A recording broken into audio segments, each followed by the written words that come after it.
Let's do some more world building. In this video, we'll be fleshing out the southern low district of the city of Myrkhos using the rules and role tables from the Shadowdark RPG core rules. Hi everyone, I'm Michael Putlak from Night Noon Games. If you haven't seen any of my previous world building videos, there's a link to the playlist right up here where you can check those out. If not, don't worry, now is as good a time as any to jump right in with me. Plus, if you want to catch up, there's a link down in the description below to a Google Doc that has all the information on the world and the city that we've built so far. Alright, let's finish up the city of Myrkhos. We've made a lot of progress. We've fleshed out both the northern and western low districts, the artisan districts, the slums, and of course the marketplace, which is also where the seat of the government is here. We also determined that about a year ago, the city was taken over by a group of villains who kidnapped Lord Percy's family. That is the lord who ruled this city, and he still does, but his strings are being pulled because the villains are still holding his family hostage. Now we're on to the final district of the city of Myrkhos, the southern low district. So something I've been thinking of is how oddly shaped that this city is. Of course, it was rolling a handful of dice that determined the shape of the city, and it gave us this sort of elongated southern area of the city. We know this is a coastal city, so I've been wondering how I could work that water element into the layout. My thought here was that the southern low district and the rest of the city is actually separated by an area that floods twice a day during high tide, kind of cutting off the southern low district from everything else. Of course, a person could take a boat across the water when it is flooded, but it generally makes traversing between the southern low district and the rest of the city pretty difficult for most of the day. And because of the southern low district sort of being its own island most of the time, I think it's going to be kind of like a Wild West environment where there isn't really as much law and order as you would see throughout the rest of the city. More on that here in a minute. Anyways, I think this whole city that floods twice a day is kind of a cool idea. If you had another idea in mind for why the city is shaped like this, please let me know down in the comments. I'd love to hear what you're thinking. Using the settlement rules from the Shadowdark core rules, the first thing that we need to do is roll a d4 to determine how many points of interest there are in the southern low district. After that, we'll roll a d6 for each of those points of interest to determine what each point of interest actually is. So I rolled a 2 for number of points of interest, and then I rolled a 1 and a 2 on the d6s, so we know that there's going to be a graveyard here, as well as another poor tavern. There sure are a lot of taverns in the city, but I guess there are a lot of bars in my city too, so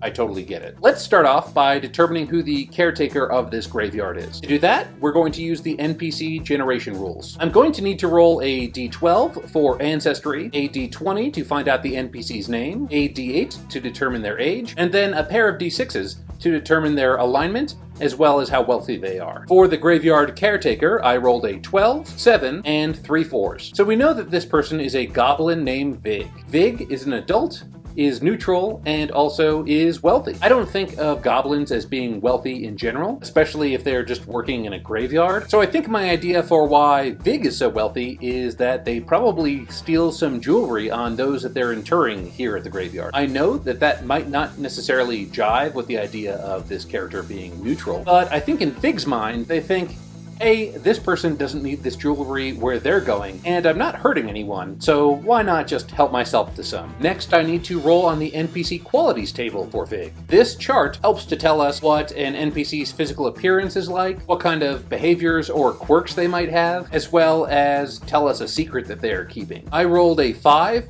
10, and a 3, so we know that Vig the Goblin has one eye, swears oaths, and is obsessed with fire. I think this NPC is going to be pretty fun to roleplay if an adventuring party ever rolls through. Next, we need to roll up a poor tavern here in the southern low district. Before we do though, I just want to remind you that if you're enjoying this channel and this Shadowdark content, the best way you can support me right now is to like the video and subscribe to the channel. If you haven't done so already, please smash that subscribe button. I'd really appreciate it if you did, and it'll make it so you don't miss any videos like this one.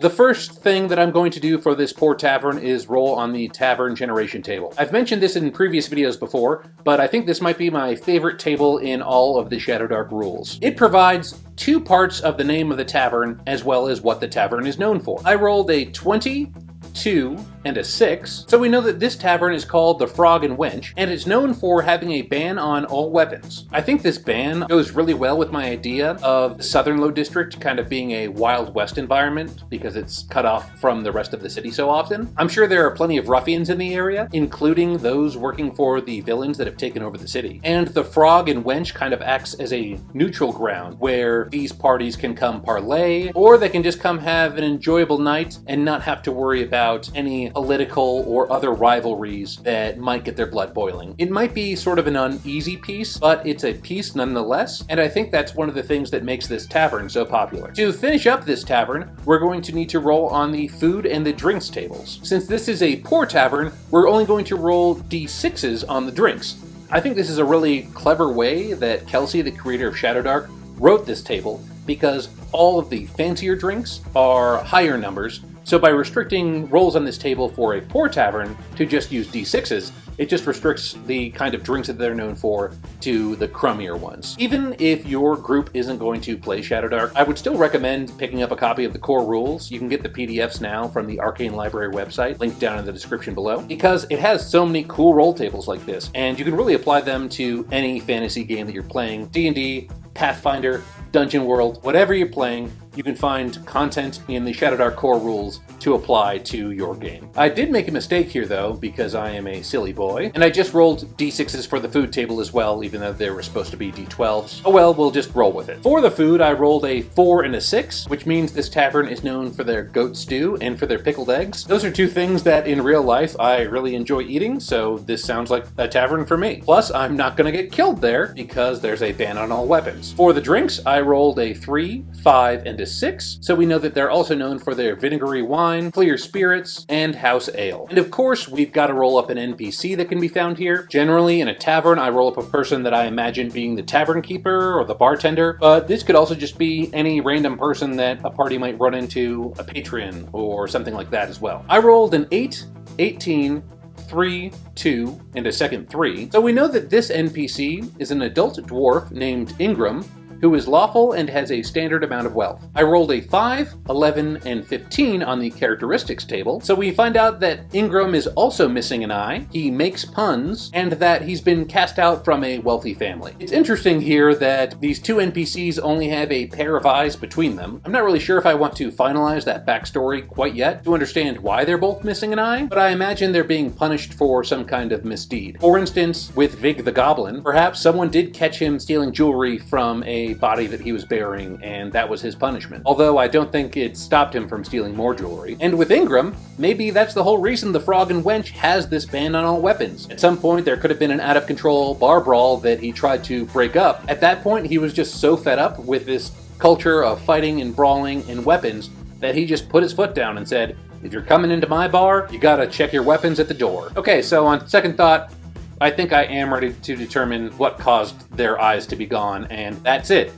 Those are the reasons. We're gonna go with that. I think those are pretty fun. If you have any better ideas, or you would have decided how they lost their eyes any differently, please let me know down in the comments. Again, I just want to see where everyone else's minds go and what you're thinking. Well, that does it not just for the Southern Low District, but for the entire city of Myrkhos. Again, if you want to use any of these NPCs, locations, even the whole city in your home campaign, there's a link down in the description where you can download a Google Doc of this and put it to use. As for my next world building video, one of the techniques I like to use when I do world building is I'll actually play solo through the world with a few characters that I've built. That's my plan for the next video. It's going to be a world building / solo role-playing video, and it's actually going to be through the hideout of the villains who have taken over this city. It's going to be kind of a dungeon crawl situation. I'm really excited not only to make the video, but actually to roll some dice and to play those characters that I created. If you want to check out the video where I created those characters